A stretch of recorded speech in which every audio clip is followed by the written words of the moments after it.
When you first get to a photo shoot, make sure you have a fully charged battery or at least enough charge in your battery to get through the home shoot.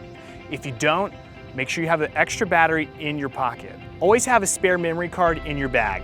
That way, if you're getting low and you can't delete any images, you can swap them out. Before you start your shoot, make sure you have enough room on your memory card to get through the whole shoot. When you first arrive at a photo shoot, go introduce yourself to the client. Ask, where can I start? What's most convenient for you? If they give you the option to start where you'd like, go ahead and start in the front yard. In the front yard, we're not allowed to have any realtor signs in the pictures. So it's best to walk up and remove the signs, put them to the side.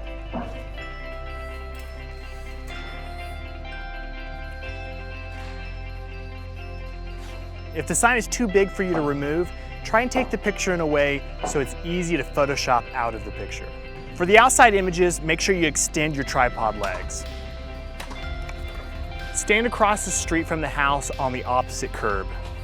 For the outside, we want the camera at about 5.5 feet, so use the gooseneck to raise it up. The cat's eye on the tripod head will help you know if your camera is level. For all your shots, you always want your vertical straight, and so use the cat's eye to make sure you're straight up and down. We shoot all of our photos in brackets. For the outside, turn your brackets to 1 2/3 stop. Turn on live view mode by clicking the start stop button. Use your shutter wheel to brighten or darken the image. Press and hold the shutter button to take all 5 images at the same time. Start by taking a nice wide shot of the home. Make sure your first exposure is not too bright. Zoom in and take the same shot. Zoom back out, press a half click on the shutter to lock your autofocus and shut your autofocus off. Now your focus will be set to infinity throughout the rest of the shoot. Walk in and take a nice up-close shot. When you're photographing the front of the house, it's great to get straight on and 45-degree angles. But most of the time, you don't want to get that 45-degree angle from the garage side. Seeing a bunch of concrete on the ground is not as attractive, and most realtors don't want that shot.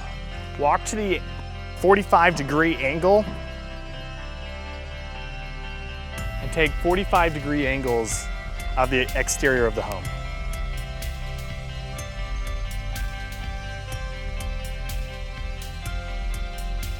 We'll also want to get shots of the front porch and the front door. Try to stick to straight on shots or 45-degree angles.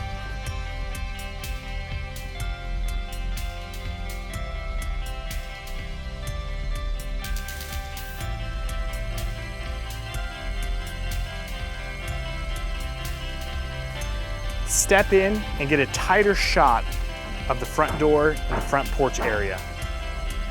Try not to get in any reflections if you can help it. If you get in a reflection, turn the camera to the 2-second timer mode. Set up your shot, make sure all your lines are straight. Click the quick selection mode. Right now you should be on high speed continuous and turn it to 2-second timer mode. Start your shot and run out of the picture so you don't get in the reflection. Come back, check your image, make sure it's good to go. When the sun starts to set, you really have to watch your shadow. If you step into a shot and my shadow is across the side of the house and into the concrete, that's a really hard thing to Photoshop. So you just need to be aware of that and step back a couple inches just to get my shadow to where it's only on the concrete. Next, move into the inside. When you're photographing the inside of the home, you want to try and photograph it in order of how the tour will be placed. Sometimes the realtor needs you to start in a certain part of the house, and that's okay. Start in the entry, work your way through the foyer, and do all the major living room, kitchen, dining, formal dining, office spaces. Then move on to the bedrooms. Do the master bedroom and bathroom, secondary bedrooms and bathrooms. When you first walk into the home, take note of how tall the ceilings are. The shorter the ceilings, the lower your tripod needs to be. Adjust your tripod legs accordingly. For the entryway, depending on what the space needs, you can do straight-on shots or 45-degree angles. For all of the interior photography, make sure you turn your brackets to 2 stops. Use the gooseneck on the tripod to raise and lower. If you need to go lower, feel free to shorten the legs. Make sure your focus is good to go for the interior. Make sure your image is bright enough so you can see the details in all the shadows. Go back and check your images if you need to make sure you have enough detail in the dark areas of the image. Capture plenty of angles of the home. Take all the necessary angles throughout the entryway and move on to the living. In the living room, start with 45-degree angles. If there's something special about the living room, then go ahead and throw in a straight-on shot. The taller the ceiling, the higher you can raise your tripod. You want to make sure you have your camera high enough so you can see over the furniture in the living space.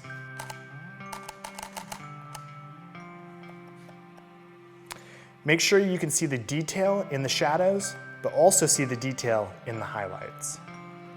Try to make the living areas look as big as possible. Sometimes it's good to step in and get a closer in shot of the living space. Use the furniture and the natural lines that happen in the space to help set up your image. Try to get at least 4 to 5 images of a living room space. Typically, it'll be the 4 corners of the living room. It's good to use hallways and doorways to be able to step back in the space so you can get as wide of a shot as possible. Always double check your cat's eye to make sure your images are straight. For a beautiful living space like this, it's nice to get a straight-on shot. We need to make sure we get our camera high enough so we can see over the couch in this living space. Raise up the gooseneck to do so. For straight-on shots, all your lines, horizontal and vertical, must be straight. Use the rule of thirds to make sure your image is straight. To help keep your vertical lines straight, reference door frames and corners of the room to make sure you're straight up and down. As you move through the space, make sure you're cautious not to bump anything over. If you break something, you're liable to replace it. A good way to help avoid hitting anything with your tripod legs is to push them together as you're moving throughout the space. When you get to your new shot, pull them back out and you're good to go. The most important spaces of a home are the living, kitchen, dining, and master bath. Make sure you get plenty of pictures of those spaces. When you're setting your exposure for your images, make sure that you don't have your shadows too blown out so you don't see any detail. When the images get processed, all the detail in the shadows will be lost, and we don't want that to happen. When you're photographing the kitchen, start on the perimeter and work your way into the details. Make sure you always get at least the 4 corners of the kitchen. Typically, you're gonna get at least 8 shots of a kitchen area to see the details throughout.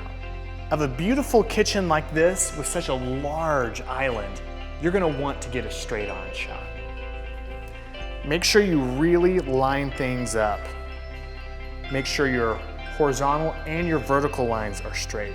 Tilt the camera left and right to help straighten your horizontal lines.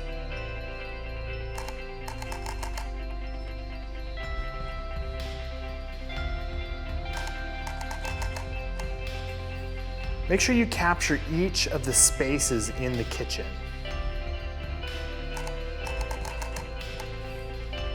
Raise and lower your camera depending on the ceiling height and the height of the countertops. When you're capturing kitchen pictures, make sure you get a close-up of the kitchen sink and the stove. Get the best angles in the dining room as well. 45-degree angles are typically best.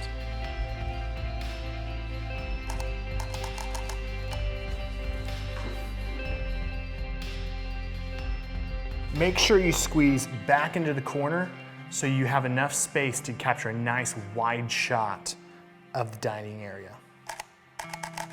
Next, we'll move to the office. Since the ceiling in the office is a lower height, I'm gonna go ahead and shorten my tripod legs to get my camera down lower. I like this straight on angle of the office. Remember to use your gooseneck for the optimal height. Try to get at least 2 images of every space, sometimes 3 if it needs it. Doorways are a good way to get extra wide images of rooms. Step back in it so you can get a nice wide angle. The master bedroom is typically the first bedroom that you'll capture. Utilize the doorway to step back in to get a nice wide shot.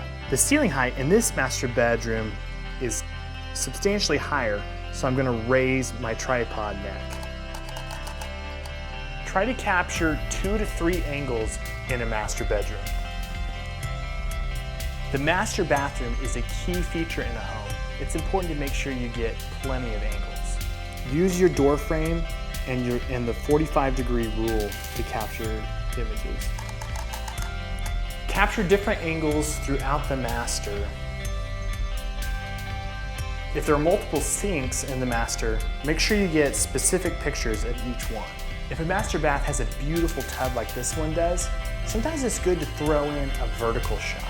For vertical shots, look at your cat's eye and make sure your camera's level horizontally. Then move your camera vertically. Make sure your lines are straight before you take your image.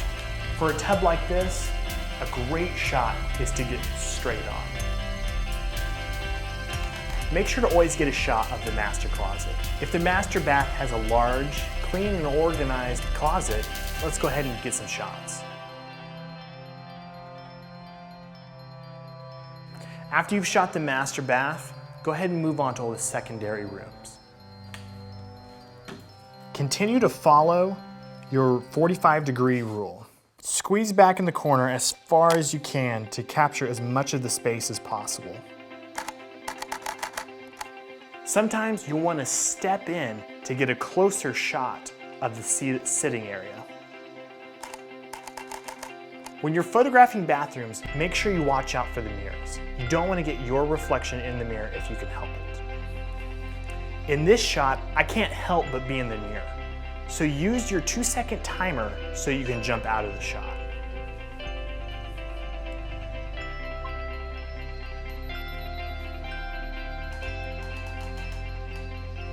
Once your photo's finished, look back to make sure it looks good. In secondary bedrooms, you always want to show that there's a window and a closet door. I've decided to capture this photo from this angle so I can get both the window and the closet in the same picture. It's great to utilize a doorway to pull your tripod back so you can keep your camera out of the reflection. Make sure you double check your exposure before every single photo you take, because you want to make sure your shadows aren't too bright or too dark. Double check with the realtor that you've captured all of the spaces before you move on to the backyard. Your last section will typically be the backyard. In the backyard, we primarily stick to just 45-degree angles from the corners. If it has a pool or extensive landscaping, you can throw in some straight-on angles as well. Start in the corners, shooting those 45-degree angles. Make sure you turn your bracketing from 2 full stops to 1 2/3 stops. Double check your focus, making sure it's sharp. Make sure your shadows are bright enough so you can see all the detail in the brick of the house. Move to the other corner of the yard and work your way into the house. I like to shoot wide first so that you can get a good idea of all the little details you need to photograph as you move closer into the home. When the sun's setting, often it'll cause a large sun flare on your lens, so it's good to use your finger to reach out and block the sun from your shot. The editors in the office will Photoshop out your finger. Step in to get a closer shot of the house. Try to have even space on the left and the right side of your screen. Use your finger to block the sun if necessary. Step in and get some good porch shots. For the back porch, stick with your 45-degree angles. Stand in the corners and try to evenly spread out the space between the left and the right side of the picture.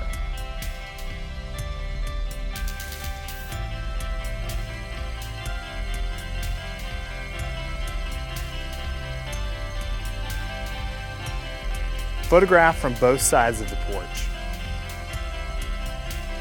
Step into the porch and photograph from both angles. Step back into the corner as far as you can. Put your tripod leg right in the corner. Make sure you have your image bright enough so you can see all the detail in the image. In the backyard, make sure you get at least one shot where you're at the corner of the house and so you can see the backyard.